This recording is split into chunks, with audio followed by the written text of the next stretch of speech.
Welcome to the deep dive. We are so thrilled to have you with us today. Our mission for this deep dive is to unpack a single, honestly, a highly dense piece of visual source material. Yeah, we pulled this promotional banner, and it's aimed squarely at the financial sector. Right. And, you as a professional or even just as a consumer navigating the modern corporate world, you're constantly bombarded by visual. Oh, constantly. You might be scrolling through a dense industry article, or maybe you're walking through an airport business lounge, and your eyes just naturally glaze over this endless sea of promotional banners. They basically become wallpaper, right? Yeah, exactly. Just a blur of handshakes, glowing globes, sensible blue text. Exactly. But we are going to freeze frame one of these graphics today because when you actually stop and analyze it, you realize you're looking at a highly engineered piece of psychological machinery. It really is a fascinating artifact we have in front of us. I mean, we often dismiss B2B business-to-business advertising as dry or purely functional, or, let's be honest, even a bit boring. Very boring, usually. Right. But the reality is quite the opposite. The visuals used to sell complex corporate systems, especially to financial institutions, they're incredibly dense. They have to communicate this immense amount of trust, a subtle sense of urgency, and absolute authority. And all in the fraction of a second before you scroll past it. Spot on. So today, we're going to deconstruct how institutions use this specific kind of visual rhetoric. We're going to look at how they attempt to communicate incredibly complex regulatory frameworks and, honestly, more importantly, how they physically manufacture the feeling of trust through pixels. Okay, let's unpack this, because while it looks like a standard corporate graphic at first glance, it is pulling a lot of heavy psychological levers. A lot of them. On its surface, it's just a digital ad for a compliance tool. But the collage of symbols they've used is staggering. I mean, we're talking falling money, antique skeleton keys, massive bank vaults, very specific regulatory acronyms, and then, out of nowhere, a roaring mechanical lion. It's quite the mix. It really is. Let's start on the far left side of the banner, because that's where the eye is naturally drawn. Before we even get to the dense corporate acronyms in the center, we're hit with these foundational, almost ancient metaphors for wealth and security. Yeah, the visual anchor of the entire composition is currency. Hmm. But it's crucial to note that it's not abstract data, right? Which is what modern banking actually is. Right, it's not ones and zeros on a screen. Exactly. The imagery here is intensely physical and tangible. We see Indian currency rupee notes and coins literally funneling downward. Those pour in. They're depicted in midair, fanning out, in this state of constant motion. They're being poured into a dark blue emblem. And inside this emblem, there's a graphic of a book, a locked padlock, and a torch burning brightly. And right next to that emblem is an old-school, ornate skeleton key just floating in space. And then, standing next to that key is a classical Greek column-style bank building. But not just a normal bank. No, the bank has been completely transformed. Yeah. The entire front facade isn't made of doors or glass. It's a thick metal vault door, complete with a massive, prominent keyhole right in the center. It looks like this heavy fortress of knowledge and wealth. Fortress is the perfect word to describe the intended aesthetic. What's fascinating here is the deliberate juxtaposition of states of matter. Oh, interesting. What do you mean by that? Well, you have the fluid kinetic energy of the currency. The falling rupee notes and coins represent liquidity. It's the everyday flow of capital, which is inherently chaotic and honestly incredibly difficult to control. Right, it's always moving. Exactly. Okay. But then that chaotic flow is being funneled into strict static symbols to control. The book represents the immutable ledger, the permanent rules. Oh, okay. The torch represents oversight, bringing dark data to light. And the vault, of course, represents absolute lockdown. So the image is visually equating the dynamic flow of your everyday assets with the static, uncompromising necessity of institutional security. That's it, exactly. It's essentially telling the viewer, like, we take your chaotic fluid risk and we freeze it. We contain it in stone and steel. But let me push back on that specific visual for a second, because something about it feels a bit off to me. Like what? That vault on the front of the bank building, it has a giant padlock right in the center of it. A padlock on top of a vault door. Right. Does a giant padlock right on the front of the bank actually look reassuring to you, or does it subconsciously make you think the bank is under constant threat? To me, it almost feels like overkill. Like if you have to put an extra padlock on the outside of a heavy steel vault, it implies the vault itself isn't actually that safe. That is a brilliant observation, and it really highlights a core tension in how we market security. This raises an important question, right? How much security imagery is too much? Yeah, exactly. When a designer over-indexes on symbols of lockdown, the book has a lock, the vault has a lock, there's a skeleton key floating in space. Yeah. They're simultaneously communicating safety and extreme danger. Oh. It reminds the banking executive looking at this banner that the threat environment is incredibly severe. It subconsciously whispers to them, you are constantly under attack. It makes complete sense. You don't build a massive double-locked fortress unless there's a massive army outside actively trying to breach the walls. It's a subtle way of inducing anxiety to, well, to sell the cure. Precisely. But notice how it uses slightly antiquated symbols, the classical stone columns, the skeleton key, to soothe the very anxiety it just created. That's a really good point. A skeleton key isn't a modern digital encryption key. No, it's an antique. It evokes a simpler time, a feeling of old-world trust, craftsmanship, physical tangibility. The product they're selling is entirely digital, invisible, modern. But they're using the nostalgia of physical objects to soften the modern anxiety of cyber threats and data breaches. They're hyping up the threat with the locks, but then calming you down with the old world aesthetic. It's this total push and pull. So having established those visual stakes, the urgent need to capture and secure all these flowing, chaotic assets, the banner then transitions our focus to the center. We need to find out exactly what is being secured and how they're doing it. Right. And here's where it gets really interesting, because the central focus is this prominent three-dimensional gold-colored plaque. It looks like a heavy brass nameplate you'd see on a high-level executive store. Very authoritative. Right. Engraved on it in crisp, dark blue text is the phrase DGPSI-Banks. Then running along the entire bottom of the graphic, basically acting as a foundation for all these images, is a solid blue banner with white text that reads, for DPA compliance in a banking institution. And this is where we shift from emotional metaphor to literal operational text. Yeah, it gets very specific. For the average person walking down the street, DGPSI-Banks and DPDPA compliance are just meaningless alphabet soup. Just a jumble of letters. Right. But this banner isn't for the average person. It's a highly targeted communication. To understand the gravity of this text, we have to actually define the stakes.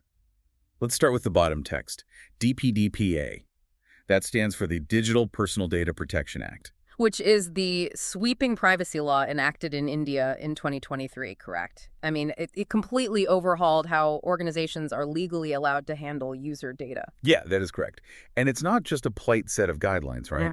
The DPDPA has massive teeth. Really massive. We're talking about severe financial penalties for data breaches or mishandling of personal information. It forces organizations to map out exactly what data they have, why they have it, who has access to it, and how it's protected. Now think about that from the perspective of a bank. Right, because a bank doesn't just hold your money, they hold your entire identity. They have your know your customer or KYC documents, they have your permanent account numbers, your transaction history, even your location data. Exactly. So when the banner says, for DPDPA compliance, it isn't just offering a minor software update.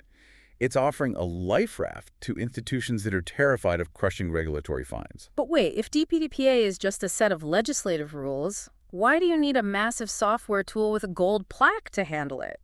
I mean, can't a bank just update its internal privacy policy and tighten up its IT department? If only it were that simple. Think about the infrastructure of a major legacy bank. Okay. You often have core banking systems built in the 1980s and 90s, and they're trying to communicate with modern mobile apps, third-party payment gateways, cloud servers. It's total patchwork. A total patchwork. The data is scattered across thousands of digital silos. Simply finding all the personal data to ensure it complies with the new DPDPA law is an architectural nightmare. And that is the problem the central plaque is trying to solve. Which brings us back to the acronym on that heavy gold plaque, DGPSI-Banks, which generally refers to a data governance, privacy, and security infrastructure framework. But the explicit inclusion of the hyphen and the word banks is doing a lot of heavy lifting here because it explicitly says DGPSI-Banks. It implies this is a highly tailored tool, right? It's not a one-size-fits-all solution. You hit the nail on the head. It's specifically the version engineered for the unique nightmare of banking infrastructure you just described.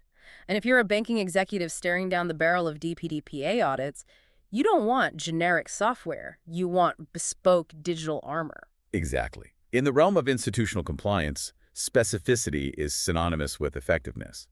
I mean, a retail clothing chain needs DPDPA compliance too, but their data architecture is entirely different from a multinational bank. Right, night and day difference. So the gold plaque elevates DGPSI-Banks into a premium specialized product. It frames it as the definitive solution. And if we look at the spatial arrangement of the banner, the visual flow actually tells a sequential story. That's interesting. Walk us through that sequence. So on the far left, we have the core problem, the need to secure fast-flowing, chaotic financial assets and data. In the exact center, we have the key to solving that problem, the bespoke framework of DGPSI-Banks. And then running along the bottom, acting as the floor of the entire image, we have the locked door that this key opens, achieving DPDPA compliance in a banking institution.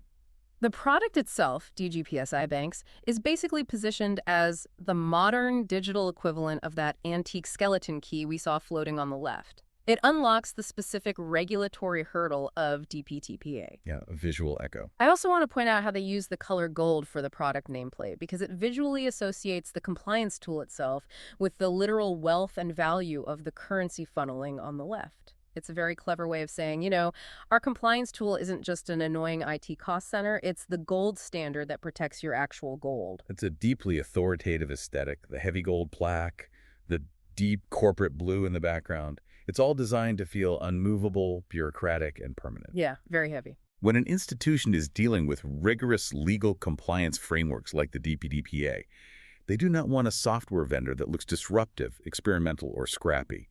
They want a product that looks like it's been carved into stone by the regulatory authorities themselves. Carved into stone, yes, it feels very institutional and incredibly dry. But that dry, bureaucratic feeling gets completely upended when we look at the final piece of the puzzle. We've decoded the flowing money problem, we've identified the bespoke compliance tool, and we know exactly what regulatory nightmare it promises to secure. But the final element, sitting on the far right side of the banner, completely changes the tone of the conversation. It really does. It tells us where this solution comes from. And this is perhaps the most emotionally charged and politically resonant element of the entire composition. It's a massive, almost jarring tonal shift. Sitting there in a muted gold rectangle is the Made in India logo.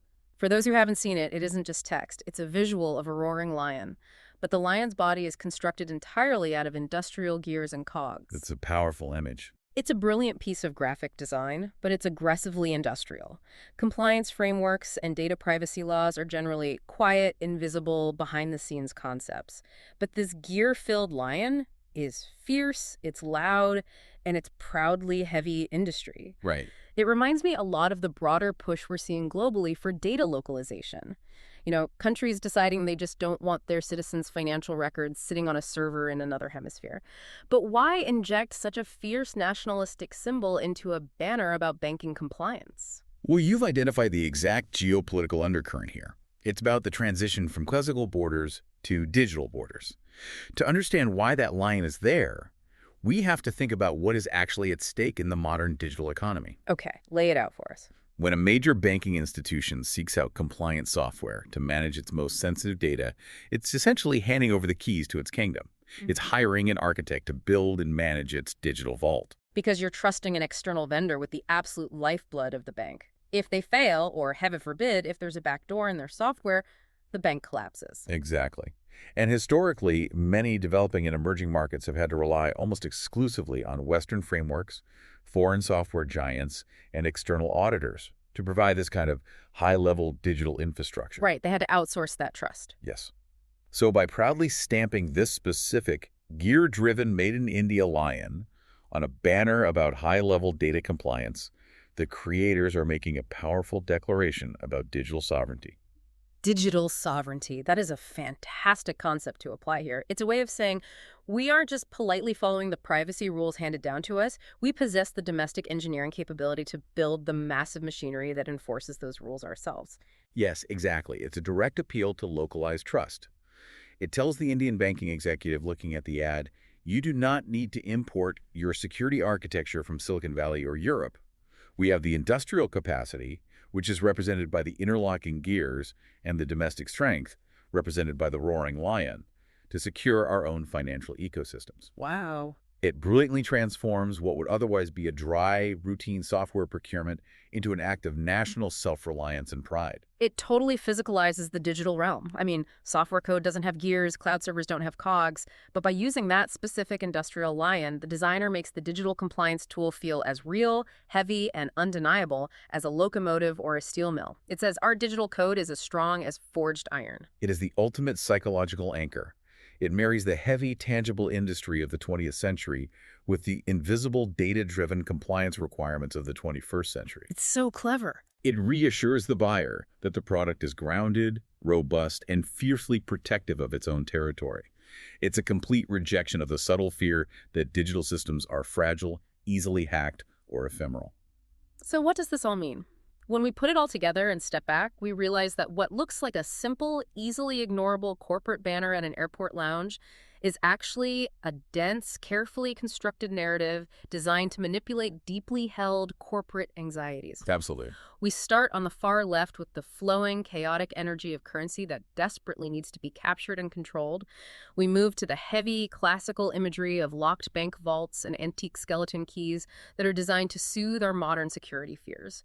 We transition to the hyper-specific, gold-plated acronyms of DGPSI and DPDPA that promise bespoke, tailored protection against devastating regulatory fines. And finally, we end on the far right with the fierce industrial pride of the gear-driven lion, promising localized strength and total digital sovereignty.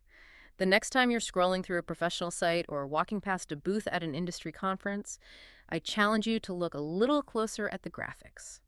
There is a whole psychological story being secretly told to you, layer by layer.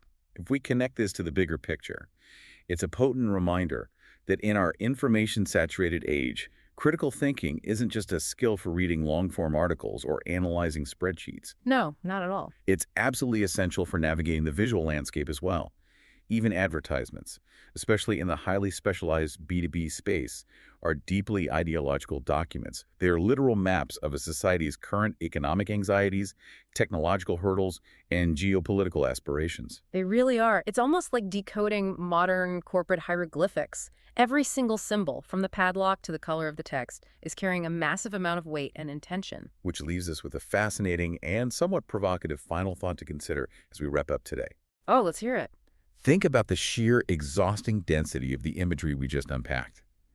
If a single banner has to use the combined, heavy metaphors of flowing physical wealth, ancient skeleton keys, massive padlocked vaults, exclusive corporate acronyms, and a roaring industrial lion all just to sell the baseline concept of human trust in a digital system, what does that tell you about the future? Oh, man. As we move toward an era where artificial intelligence manages our money, writes our compliance codes, and guards our digital vaults entirely invisibly, how on earth will institutions visualize trust then?